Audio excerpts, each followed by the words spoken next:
Hey guys! Hey YouTube fan! Hey my Facebook friend! Hey my friends! All my friends out there! Hey everyone, it's me, Young Leo Akio. How y'all doing? Hey, today is May the 5th, and I am excited. I am so happy. Cause you know why? You hear something? Did you hear something? You hear engine, right? You hear engine noise, right? Yep. My my 98 Mitsubishi Eclipse rebuild engine has been done. It's up running now, guys. My 98 Mitsubishi Eclipse 2.0 liter non-turbo 428. It's a GS model, 428 block, and it's up running, guys. I am so excited here. I want to make a short video showing all you guys out there, YouTube, my Facebook friends, fans out there, let you guys know, I did it. I finally did it. It took me years and months and years, and I finally did it. I finally made my very first rebuild engine running up, and it's cranking up like a champ. It's running like a champ. Here, I'll tell you more detail about it. This video here could be a little short, could be long. Don't know. It depends on. And then I gotta do little things to make other videos too. But here, check it out, guys. Oh my goodness, it's almost done, guys. Like, I just need to do some body and some interior, and I'm done. But anyway, back to the engine part. I was using some M-soy oil. Remember I made some video about the M-soy oil?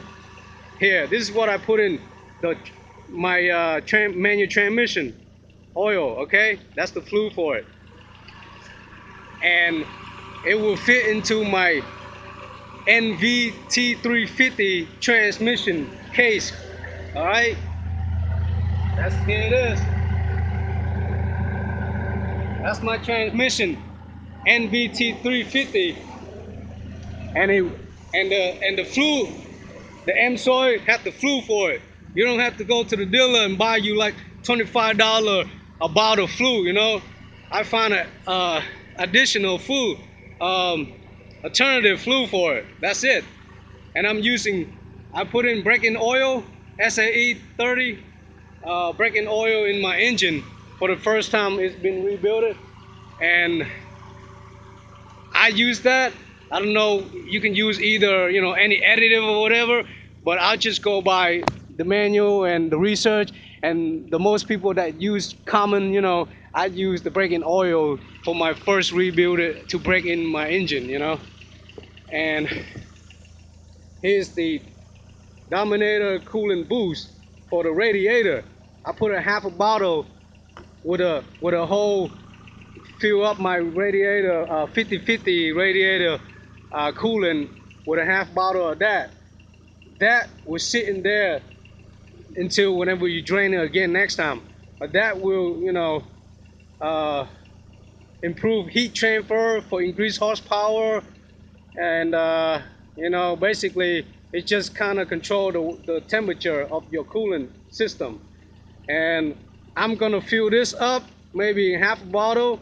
This is the gasoline additive concentrate to clean the gasoline system, to clean the the gas system. I'll put half of that because right now I have a half tank. I'm gonna fill up my tank full, and then I'll put half of that bottle for the gas later on. But guys, look at it. It runs like a champ. Oh my goodness. I got the radiator hook in, bolt in, install it.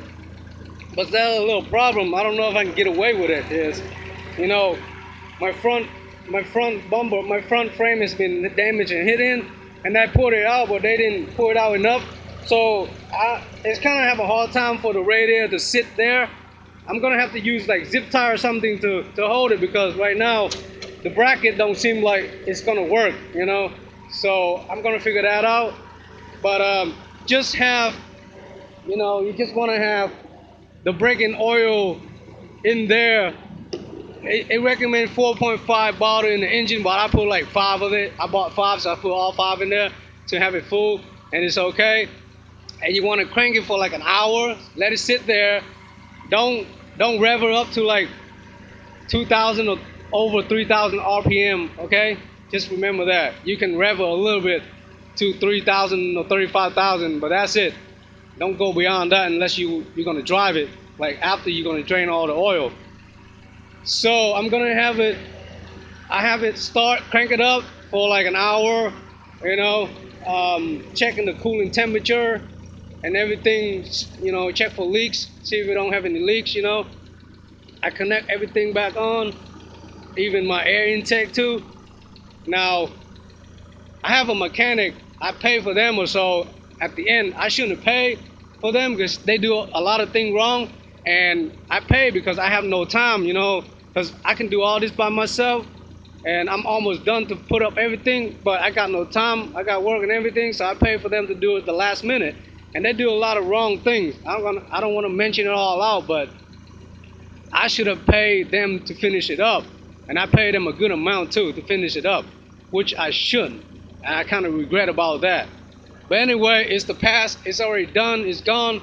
So I'm gonna talk what they did wrong and everything too. But anyway, they just like kind of like street mechanic or whatever, you know, or because I'm gonna take my engine to the shop later on if something bad going on. Like right now we have a problem.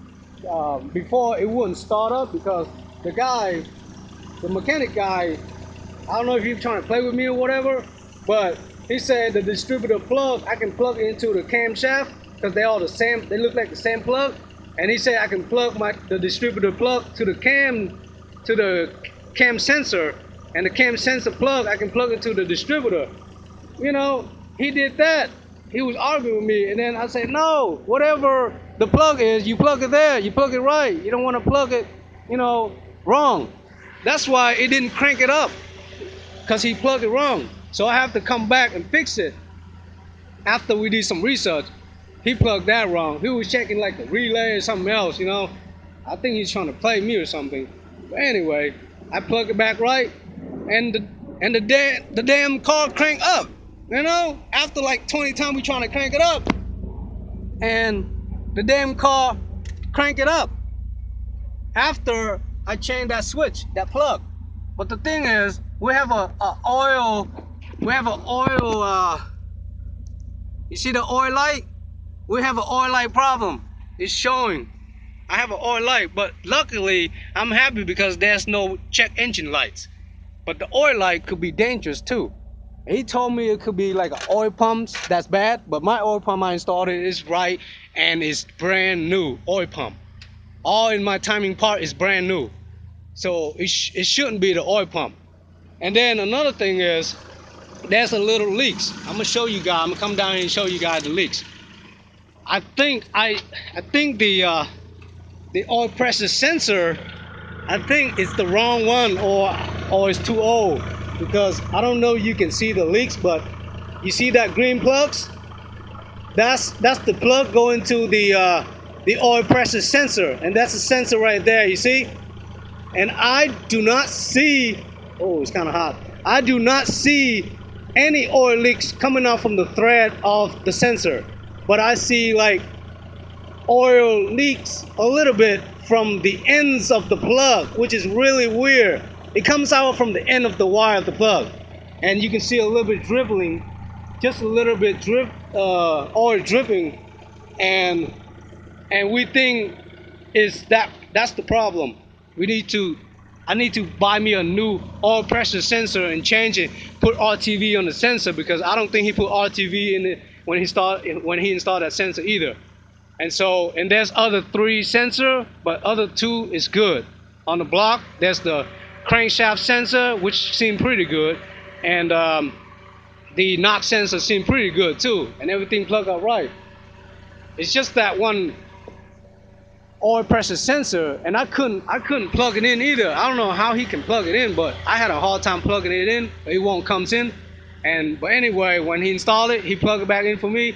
But right now, the oil pressure sensor has a little leak from the plug wire, not from the thread of the sensor, which is really weird. I don't know who would know, or I might have to take it to the shop, to the dealer or something, to let them check about that, and they might just say, you know, you just need to change the sensor because the sensor is wrong. Because I think the sensor is old and wrong. I had like two of it, one from the junkyard and one from the original, and I lost one of it somewhere. And I don't know if I installed the wrong one or I installed the old one from the junkyard or whatever, but it's just not good because it's old. So that's my next step. Okay, I'm gonna, and it's only 20 bucks for that oil pressure sensor anyway. From AutoZone, you can get it online. You know, it's pretty cheap. So I'm gonna change that first, see what happens. See if the oil lights will comes off, will goes off. Okay, remember, you want to put the Dominator radiator when you fill up the radiator coolant, all right? And of course, check your fluid level, like your transmission fluid. Is it full? And before you crank it up, if your engine, you know, is the braking oil is you know 4.5 quart in there, and all your brakes and your clutch fluid is, you know, in the maximum, like right there at the level. But not necessarily, like, you don't necessarily need the windshield or any of the brake fluid and the clutch fluid just to crank it up. But it's better to have it installed on and, you know, fill it up. And install all your wires right. Don't put all the wires near the fan or anywhere hot, you know. Use zip tie and zip them up and, you know, screw them in, like, you know, even with the battery. Make it look neat and clean, all right? I kind of most likely did all mine neat and clean. I pretty much did everything neat and clean, y'all. Yeah, guys. And you hear the sound is just really good. And the muffler here, you hear the muffler? It sounds pretty decent for a 2.0 liter. It sounds almost like my 1.8 Integra, the manual Integra I had. Okay, now you want to rev it up. Hear that? You want to rev it up to like 2.5 or 3 RPM, okay? Don't go beyond that because it's still in the break-in position, you know. It's still in the break-in process.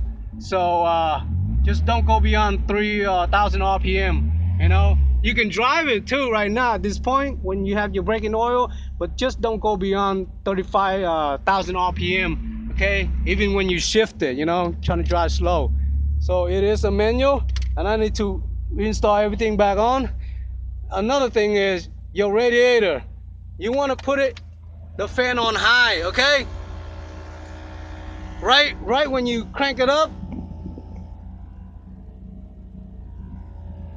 turn on your fan on high, okay? So that way it will circulate, and your radiator, you know, that's what it say on the bottle, you know. After you put that bottle in with your radiator fluid, you want to turn the fan on high, turn the heat on high, put it on hot, and turn it on high, okay?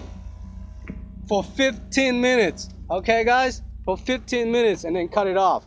I've done that already, so I just cut it off. I've done that like twice already. But anyway, especially check your coolant hoses. There's 2 coolant hoses right there. It's all the way in there. You can't really see it, I don't think so. But you know what your coolant hoses.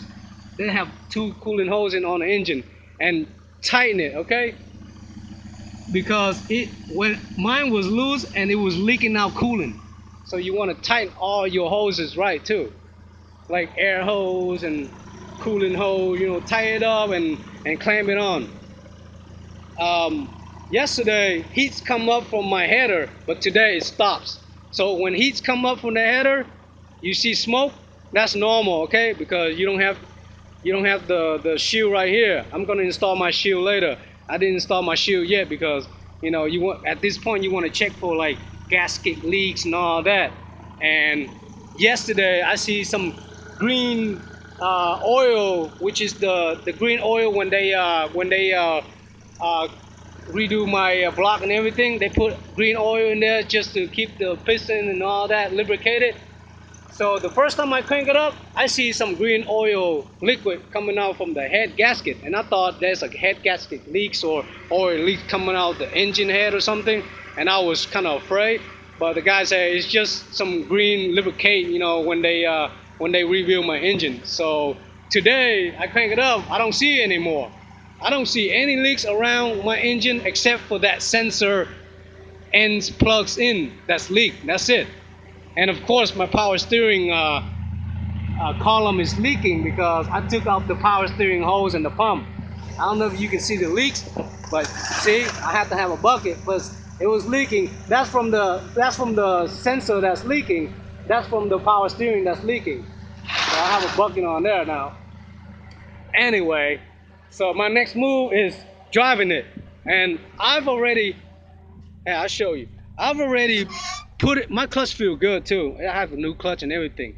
So I put it into gear already. All my gears works, like 1, 2, 3, 4, 5, and the reverse gear. They all works. You know, I come out here and I see the wheel spinning too. So I know it's gotta work. So it's drivable now. It's just ready for me to ride out the street here, guys. So I'm probably gonna make a video. You know, have my camera. You know, hook up into my car and while I'm driving, you know, so I can show you guys how this car drives and how it works and how good it is. I mean, it just sounds like a champ right now, guys. Right now at this point, next thing I'm gonna do, I might not put my front bumper on yet. I'm gonna put my wheel on, all my wheel on, and drop it down. You know, of course you wanna check your brakes too. You know, if your brake been sitting, when the wheel roll, you will hear some sound. And remember, have your cotter pin. I got new cotter pin on mine, so I'm gonna install this, and you know, it's still losing, but I'm gonna tighten it before I even you know, put on my rims, wheel, and drive it. Okay? Yeah, guys. So next thing is put on my wheels and drop it down and do a test drive and see how it is. Alright guys, I think I'll make this video while I'm doing a break-in, and it's been like 30 minutes to an hour now, so I might gonna cut my engine off right after I cut off my camera here, my video here. So basically that's about it. Just install everything on right, like, you know, EGR, everything has to be on right, torque it right, you know, gasket on. For stuff like that, you know, like EGR and tube, you don't necessarily need any RTV. You can if you want to, but I didn't really install any RTV. You can use the bottle spray for the coat, for the RTV coat spray. You can use those kind of spray for the gasket. But I don't run any belt except for the